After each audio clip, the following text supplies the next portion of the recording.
Now this, more than 800 former judges and legal professionals have signed a letter accusing Boris Johnson and Priti Patel of hostility towards lawyers representing migrants and seeking asylum. In an open letter, they claim the PM and Home Secretary are endangering lawyers' safety with their comments, as well as undermining the rule of law. The signatories have called for them to behave honourably and apologise. However, Number 10 has maintained that lawyers are not immune from criticism.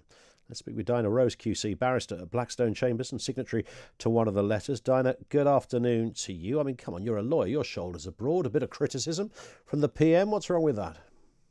I don't think anybody objects to criticism.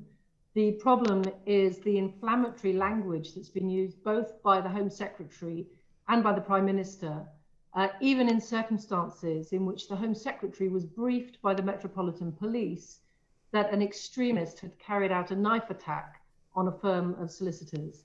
And after she was told about that knife attack, she renewed the language that she used. At the Conservative Party conference, she talked about lefty do-gooder lawyers and continued to whip up hostility. And as a result of this, law firms have had to put enhanced security measures in place just so that they can do their jobs without members of their staff being unsafe.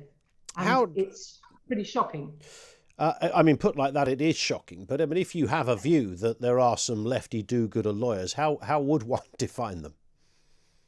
Well, the problem is that the government's not identifying any lawyers that are committing acts of misconduct or abusing the system. Their complaint is generally about lawyers who are doing their jobs, who are representing their clients, applying our legal system, and challenging unlawful decisions by the government. And there's something very disturbing about a government which may act unlawfully, then attacking the legal professionals who defend individual rights. But there are always going to be arguments, of course. I mean, hence the reason why we have this labyrinthine world of law of which you are a senior part of. I mean, legal arguments, whatever the law of the land says aside, yes. People will debate whether those decisions are correct or those interpretations of those decisions are correct. Of course they will. And those debates are an integral part of what makes a democracy vibrant. But the problem is where the government simply starts to use lawyers as scapegoats. It takes you right back to the days of Brexit, where you'll recall the headline "Enemies of the People" over a group of judges. And it is that kind of inflammatory populist language which casts lawyers and the legal system as villains who are in some way against the people, when in fact they are upholding individual rights.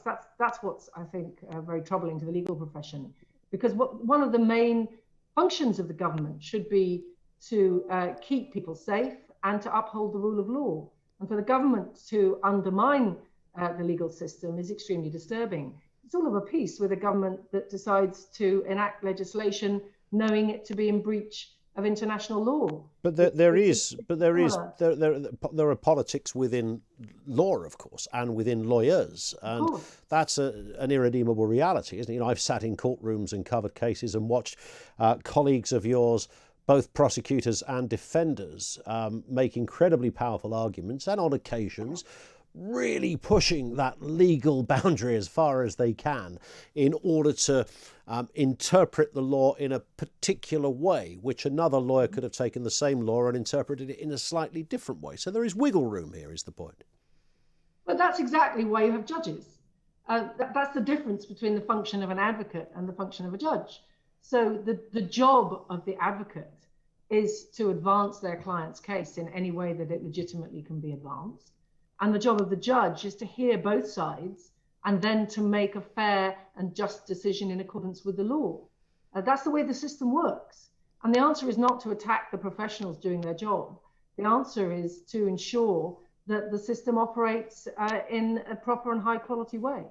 So as long as we are confident in the impartiality of our judges, then that's fine. I guess you could still be And perhaps the argument or the rules of the argument should change a bit when we're talking about the Prime Minister and the Home Secretary. But if you find yourself, that is kind of the point. Yes, indeed, yeah. And if you find yourself in a courtroom and you're on the wrong side of the of any decision, then I'm sure you would still go home and think that lawyers are a bunch of do-gooders and half-wits who couldn't get it right because you lost your case. I'm sure you would. It's a bit troubling when the Prime Minister and the Home Secretary behave a bit like a disappointed litigant, right?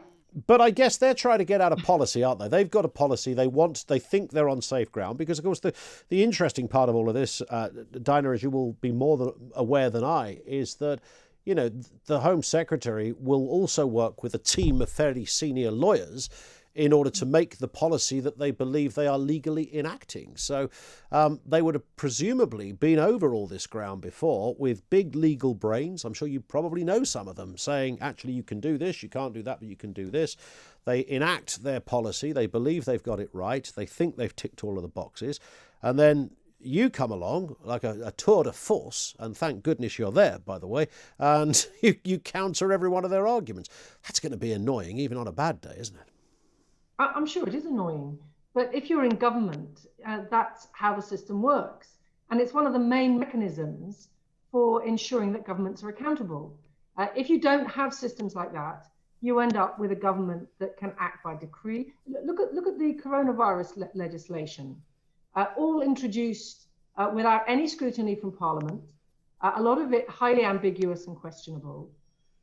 Circumstances in which there were no lawyers available to challenge that legislation could be very troubling. We've seen situations where many of the prosecutions carried out by the CPS under the coronavirus legislation have been found to be unlawful. People were convicted of breaking Welsh legislation when they were in England, for example. And people had criminal records and were fined for doing that. But if you don't have lawyers who are prepared to scrutinize what the government is doing and say, hang on a second, you're actually breaking the law, then people lose their rights. Are there, just a final point, are there any examples of lawyers' lives being threatened or in fear of their safety over this? Yes. We know that only a few weeks ago, there was a knife attack on a prominent firm of immigration solicitors. I don't want to say much about that because that individual has now been charged with a serious offence. But there was an injury to a member of staff at that law firm, and the individual appears to have been carrying various right-wing extremist articles with them. And that was after the Home Secretary had made her first inflammatory comments. And after she was told about that attack, she doubled down and made further inflammatory comments. Dinah Rose, thank you. QC, barrister at Blackstone Chambers, one of the signatories of the letter. Of course, we cannot in any way corroborate a correlation between the individual case she spoke of then and somebody's motives. I should say that legally at the outset. But what are you making of that? I always thought that Priti Patel was quite brave to take on that kind of vibe against what was happening. Is it her right? Does the Home Secretary have to adhere to different rules to the ones the rest of us would when she talks about do-gooders and lefty lawyers?